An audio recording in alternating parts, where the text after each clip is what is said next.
there, Big Red. Hey there, welcome back to Florida Food Forest. I thought I'd cover a couple reasons why I think having a rooster is an awesome deal to have if you're raising chickens.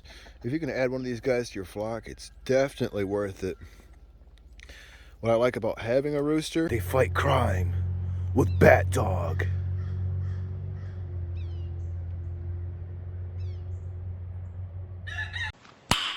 Nice. Two hens can't make more chickens. So that's why I like having a rooster. And with a flock, people say roosters can get pretty aggressive. I don't really notice that. I mean, I've had a couple bonehead roosters that you shoo them away, they'll come right back at you, shoo them again, they'll come right back at you. They'll keep doing that and doing that and doing that. Well, then it's time for them to go. But what I do like about having a rooster, they look after these women pretty good. And here's old Big Red right here, just watching around. He's always watching the sky and everything around him. If there's any birds of prey or any other animals around, he's going to warn those hens and they're going to run away. Roosters are definitely loud though. I thought when I first started getting chickens again, I wouldn't like it. But to be honest with you, when the sun is coming over top of the horizon there, this guy's at my back door just screaming for me to come outside and get some work done. So I kind of appreciate that. I do, but they get pretty loud with their crowing and carrying on. Another thing I like about having a rooster is if your hens are fighting, old Red here, or your rooster, will bust in there and separate those hens from fighting, which is definitely a big plus to having them. Like I said earlier, you can't have more chickens without having a rooster. With the price of food going up and up and up and up, and quickly, I think it's important to have a little bit of food security. So you can always have chickens on the go. I have some more chickens in the incubator. I don't know who's going to be a rooster. Old Red here, he's a good boy. He's always just watching out for his women. He's never been a bonehead to me. Other roosters have been. He's a good chicken though. Now after watching the chickens and all that run around, another thing I like about having a rooster is he'll find a little bug in the ground or a worm. He'll make some weird noise and that one of the hens will come running up to him and he'll share that worm with them or bug, which is actually pretty cool to watch that happen. I was hoping to see that today, but I haven't. If you live in the HOA or a city, your neighbors are probably not going to appreciate you having them, because that is pretty loud. Your neighbors are not going to enjoy that. But I have chickens and guineas fixing to hatch, and I got a bunch of ducks that are fixing to come out here shortly. So they can be loud and rowdy. Or out here it's pretty good, but not so much in your HOA communities. They are not going to enjoy that at all. Thankfully I don't live in an HOA and hopefully never have to. I do really like how protective he is of the hens here. There is another rooster in the property here. He's maybe half the size of old Red here. And that guy is a bit of a butthead. He's fixing to go out here pretty soon.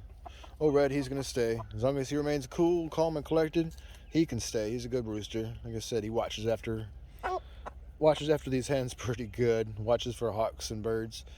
It's funny, like when a buzzard flies over, he's making that call like there's a hawk coming after him. And all the hens will come fly underneath him or go under cover. He's always watching out. He's a pretty suspicious little character, which is definitely to the chicken's benefit to having these guys around. You're little watchdogs for your flock. Now these chickens pretty much do free range. I rarely have to feed them. I put some feed in their pen, I don't know, 3 or 4 days ago. It's totally untouched so far. So it's a, yeah? Tell me about it, Big Red. So these guys are pretty much free range, so I don't really have to mess around with a bunch of food and putting food out here. That's what I'm kind of hoping to get with the ducks, so I can get a bunch more moringa and other leafy green trees growing, and they can enjoy those. And they can enjoy all that stuff without me having to go to the farm store all the time and get food for them. Ducks are definitely heavy eaters compared to chickens. Yeah, way heavier eaters. But that's all right. I plan to grow enough food so it's not going to really affect me too much. Chickens, they are pretty much self-sufficient. I got a 3-gallon container of water that lasts for a long time. I think it's been in there for 2 weeks. No algae or anything growing on it, so that's That's a plus. If it had algae growing on it, I'd clean it out and put it in a different area, but I got it in complete shade. It seems to last for quite a long time, just like their food. I don't really have to feed them. They're self-sufficient. Like this little hen here, just eating grass seeds and weed seeds. It's kind of the idea behind my Florida food forest, just to be a little bit more self-sufficient. You know, like I was saying, with the price of food skyrocketing, I think some food independence will definitely be to the benefit. And like with that flock protecting, I just added a new hen maybe about a week ago. They haven't fully accepted her yet. The other hens are trying to pick up on her. And this guy here, Bigger Red, he busted in there and separated that fight, and that little bird went about its way. It's going to take some time sometimes when you're adding new hens to the flock for everybody to get used to everybody. But having a rooster will definitely help speed that process up where they get integrated into the flock. Then you can be self-sufficient again, not have to watch over everybody as well. I do have hawks out here. You might hear them in previous videos. So I definitely have to have a rooster out here. Like I was saying, he's always looking after his women, watching the skies, watching the ground. Anything funny going on, he's calling his women to do something. Here's a dogwood fixing to go out for the year. Yeah, what do you think about that, Big Red?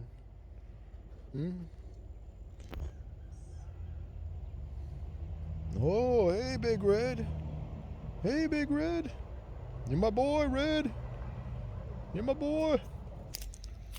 No, the turmeric is just about out for the season. That's starting to fade away. See, I'll wait until these leaves start to yellow and die back much more than what they are right now. There is some yellowing on stuff, but I'm going to wait until those die completely back. Big old rooster over there crowing. Oh, Red. But I'm going to wait until these die back or yellow all the way back to the ground, and I'm going to harvest them. Here's a papaya in the first year. First year. Well, I think that's pretty cool. There is a lot of manure or chicken manure down here. I've peed out here a couple times, so that helps out the papayas quite a bit. But this turmeric there, I can't wait to see what kind of harvest they get this year from those. This will be the second year those are in this spot. Some of them are doing way better than others. I'm not sure the reason behind that, but some of those are doing way better than others. I look forward to seeing what kind of crop I get out of them this year. Make a bunch of tea and add it to foods. Definitely cool plant to grow in your Florida food forest. I appreciate you watching the Florida Food Forest video today as I talk about why I think it's important to have a rooster while you're raising chickens. If you'd like to, leave a comment down in the comment section. I'd love to hear your feedback. And of course, if you're subbed, I'll see you in the next video. Thanks for watching. Have an awesome day. Bye-bye.